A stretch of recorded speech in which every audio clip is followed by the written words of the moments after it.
All right, I made a long video in the car, but it was good. I felt pretty good about it.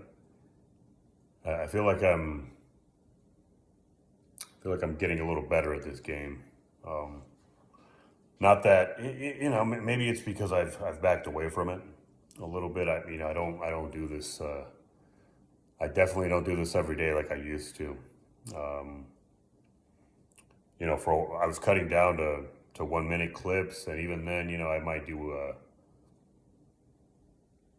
even then, I wouldn't do them every other day. I might do a few when I did, but it didn't have to be every day. So I was backing off, and I've backed off quite a bit. I try not to delve into my mind too much. Because as I mentioned in that other video, it can be unhealthy.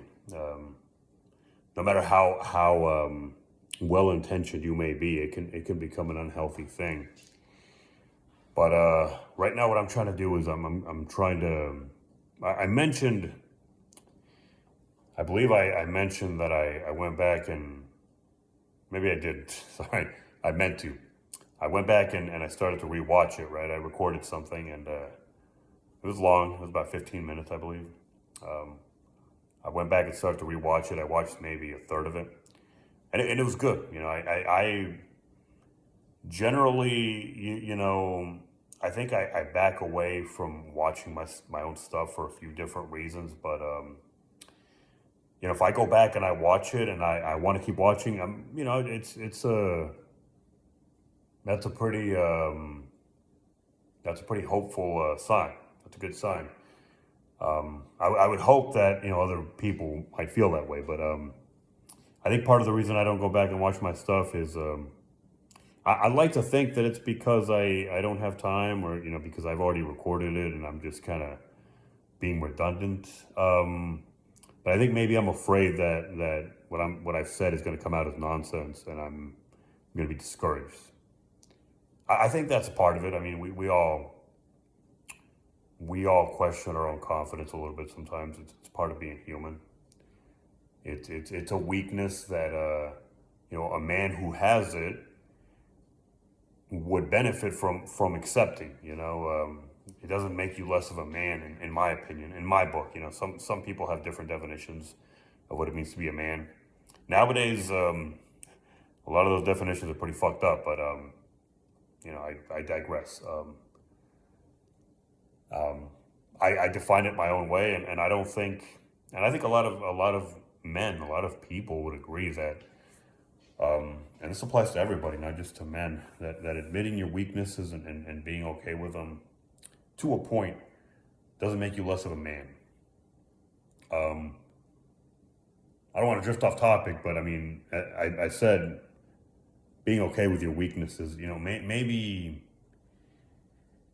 you should seek to improve on them, to work on them and make them better. But life shouldn't be a constant kind of pat on the back where you grow, or you make yourself better, and you just you keep doing it because you're just such a cool guy, right? Sometimes it's okay to be weak, and sometimes you're going to have a weakness that you can't necessarily do much about. I mean, I suppose you owe it to yourself. If you can snuff out weakness in yourself, you owe it to yourself. But we all have something. I mean, I've seen the strongest of men. I've seen men who carry themselves like they are king shit. I'm very good. I've come a long way in life, but I'm very good at pinpointing weaknesses in people. You give me enough time with someone, and I can tell you what their weaknesses are. I'm not the kind of guy who's going to dissect a person. I don't mean physically. I mean, not like that either, but I'm not going to dissect a person, break them down in my head. I could. That's a weapon that anybody has at their disposal, especially an excessive thinker. I have the capability of sort of stripping somebody down psychologically, in my head, I mean, pinpointing their weaknesses and either throwing them in their face, or using them against, you know, people, like using them against the person. I mean, I can do that, but and without getting off topic again too much, it's something I choose to try to avoid.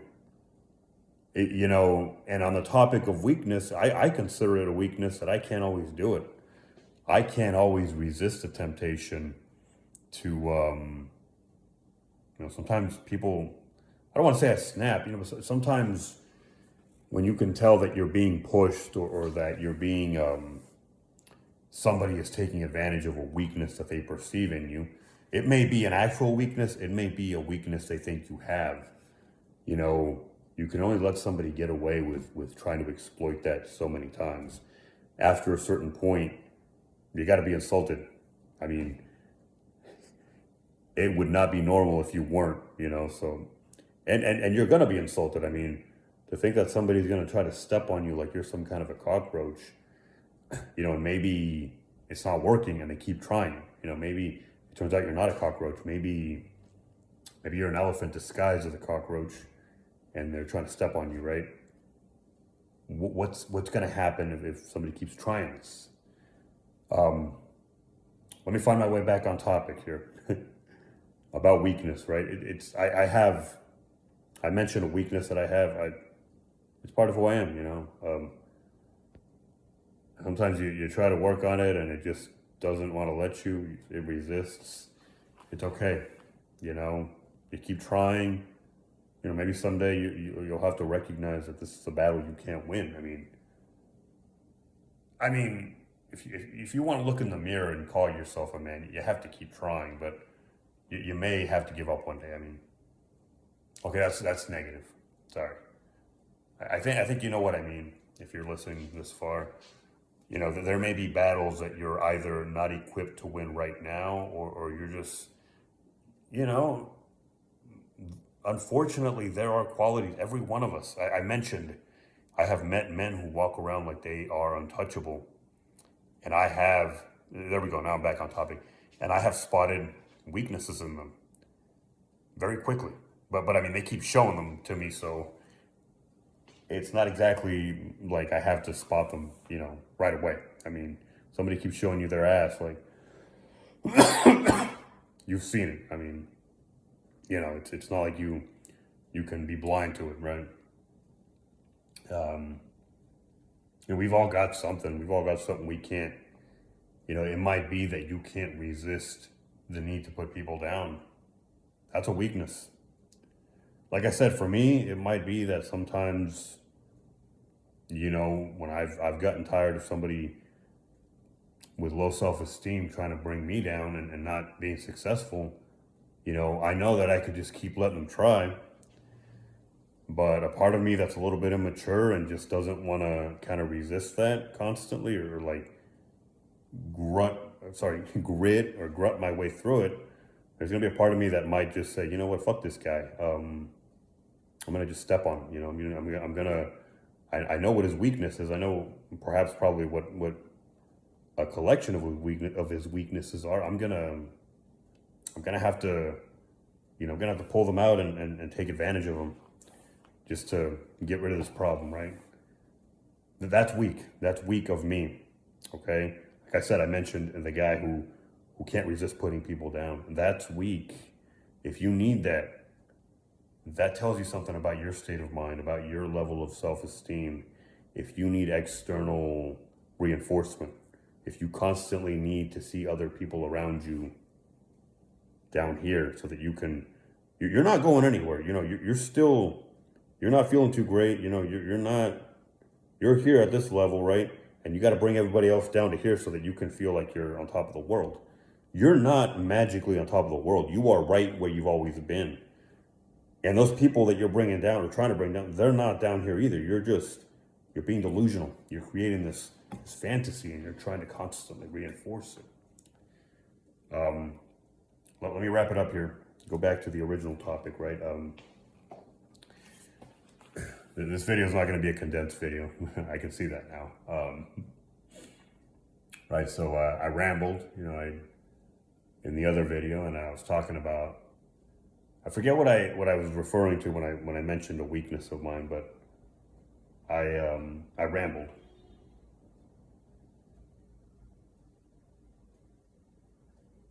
Sorry, I'll have to check on that in a second.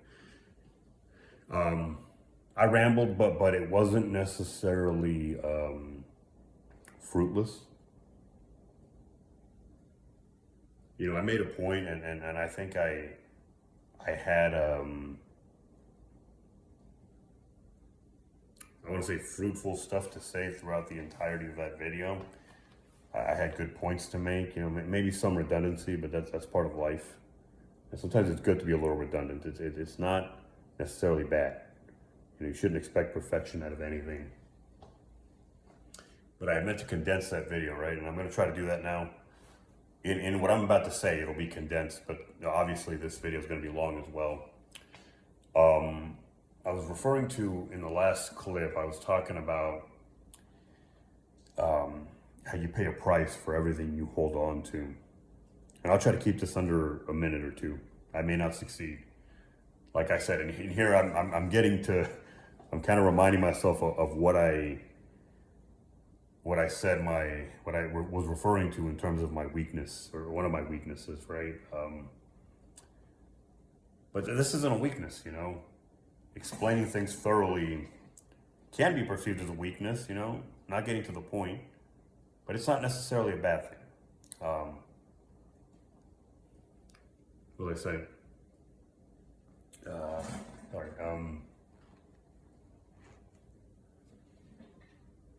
Just give me a moment. Sorry. Anytime you invest your mental energy, or you pay a price for anything you think about, anything you hold on to in your mind, and that includes the things you hold on to physically, the things you own to some degree. They're going to take up space in your mind. You may allow them to take up more space than they would on their own, but I mean, this is all nuance, right? And I'm drifting off a little bit, but I want to cover that for whatever reason. The stuff you own is a part of this equation. The stuff you own will take up a certain piece of your mind, however minimal. And there are going to be times when that stuff that belongs to you is going to take up more space in your mind. It's going to be more heavy on your mind. If the things we don't own take up mental real estate, you know, I would imagine the things we actually do own are going to take up probably more. But it's that mental real estate. It's the holding on to things psychologically, mentally, that really takes a toll. And at the surface, you know, that's really what counts. It's the mental space that's being taken. And this certainly would include, you know, grudges and the like, you know, things you hold on to, resentments. Grudges and resentments, these are two words that kind of probably mean the same thing. I mean, redundancy, right? But the concept is what matters, you know. There are different things you could hold on to that don't serve you, things you can hold on to in your mind, but grudges and resentments definitely come to the forefront. They're definitely up there as far as how much they take up in your mind, how much of your time they kill, how much of your time they sap, you know, how they bring your life down in many ways. These two things definitely come up, grudges and resentments. And really, they're not just bad investments or inefficient investments of your time or your mental energy. They grudges and resentments, they have an additional cost. So grudges and resentments, sorry for the constant repetition, they take up mental space. They cost you. They cost you time and energy. Sometimes they're beneath the surface and you don't even see them at work, but they're sapping you. They're taking a lot from you. Those grudges and resentments. They're taking from you, and they're not just not giving back, they're actually they're costing you time and energy that isn't simply not paying out. It's you're losing that time and energy, but in addition to that, you're being hurt in other ways. So it's just I don't know how to really. Well, I do know how to explain it. I don't want to talk like that. That sounds very defeatist. Point is, anything taking up space in your mind is going to have a cost. And you have to be mindful of that. Even when you benefit from the things that you devote your mind to, there's a cost there, and you have to be aware. And you have to be aware of what you're getting in return. So certainly when you're getting nothing in return, you should avoid those situations. When you're losing even more in return for what you're giving out, right? You're devoting your time and energy, right? Maybe negative things, right? You're devoting your time and energy. You're thinking about things that not only are not helping you, they're hurting you. In addition to the loss of your time and energy, the clutter within your mind. You should always be cognizant of that. There's always a cost. You can justify it, but even then, ask yourself, is this necessary? So in the best case, right, let me break it down one final time.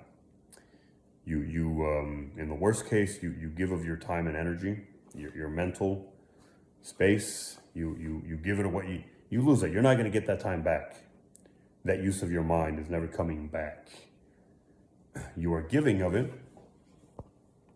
and in the worst case, you're actually you're paying a price for doing that. In addition, so it's a double whammy, right? That's the worst case. Sorry, give me a sec. The less worst case would be that you just invest your time and energy, you think about something, and you get nothing in return. It's just a mindless use of your time, of your mind. And in the best case, you think through something, you use that mental energy, you invest that time, and you get something in return. That's in the best case. But you might get something in return that is minimal, which is a little better than getting nothing, right? But it's something. You got to question that. You're not getting your money's worth, right? You might be getting your money's worth, or you might be getting a little more than a little bit, but you're still not getting your money's worth. You might be getting your money's worth, but you still got to question the situation. You invested your time, your mental energy. You got an equitable return in exchange, but it was just equitable, right? You got what you paid for. Did you need to do that? I mean, if you got what you paid for, couldn't you have just kept what you gave, right? Something to think about. Let's say in the absolute best case, you got more than you invested, right? You thought something through, you invested your time and energy, and you benefited. Even then, you got to question, hey, did this need to be done? Yeah, I got something. I got more than I gave. I came out, maybe I didn't come out like a bandit, but I came out like a winner.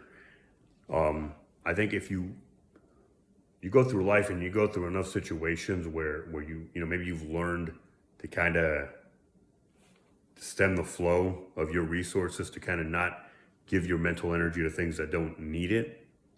You get to a point where even this is an abundance mentality, and it's wonderful. It's amazing. You get to a point where even those situations where you're getting a good return, a good net outcome, you're investing and you're benefiting quite well. Even those situations, you're gonna question them.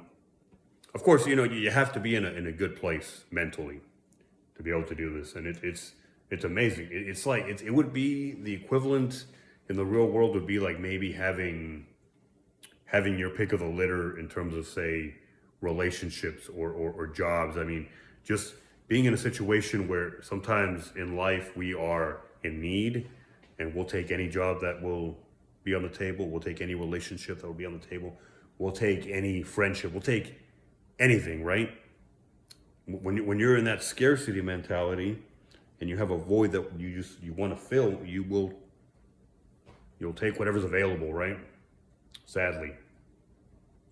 Same applies to how you use your mind. You're going to find yourself in situations where you make good investment choices of your time and energy, mental energy, more than anything, and you're still going to feel that those didn't have to be made, because you could either make better ones or you could just hold on to your resources, right? Pool what you have and wait for better opportunities. Kind of what I'm trying to say. And to conclude this 20-minute video, I'm sorry for this. I hope, if you've been watching, I congratulate you, and I hope you get something out of this investment of your time and this investment of my time. I've invested 20 minutes, and I hope, I sincerely, I don't want to, I'm not trying to tear up here, but I feel this, I sincerely hope that maybe not today, maybe someday, that those 20 minutes or whatever this ends up being, those however many minutes of my time, bring something to people, or to someone, at least one person can benefit from that. I really do try to be mindful of how I use my time and energy, my resources now. I'm not perfect. I have weaknesses, as I've said, but I try to not do these sorts of things, among other things, unless I feel like I must. So maybe you'll get a 25-minute video from time to time, and then, nothing for a while. I mean, we'll see. We'll see how that works. But to conclude, you want to be mindful. You want to be aware of, at all times, you want to be aware of what you're getting for what you invest your mental energy into. I used to be very simplistic about this stuff. I used to think it was about maybe the people I surrounded myself with, the people I talked to, and that's part of it. But beneath all that, or behind all that, is that one factor, that one common factor that includes you, and that is the stuff that goes through your mind. Everything you consume, everything you involve your mind in is a part of this equation. And you got to be aware of this stuff. You got to be mindful. It's not about shutting people out, but it's really there are plenty of situations in this life that are not necessarily healthy, to get involved in. And you have to be able to navigate them. Unfortunately, I hate it. I don't want to, I'll end on this note because I don't want to drift off topic, but if I haven't done that already. But unfortunately, that means cutting people off sometimes. It's unfortunate, especially those negative people that I mentioned, those people that use their time and energy unwisely. And, if you choose to allow them in your life, unfortunately, that's what's going to end up happening to you. Even if you don't become like them, you're going to be allowing them in your periphery, and they're gonna sap you. You're going to be sapped of your energy by proxy. They're giving their time and energy willingly to some beast, I don't know, to some monster that they've created, this monster of negativity, and just simply by being around them, by honestly, even by listening to their conversation, even if you don't partake much, you're going to get sapped of your life force and of your energy, unfortunately. And this is not the note I wanted to end on, but I'm gonna end on that note.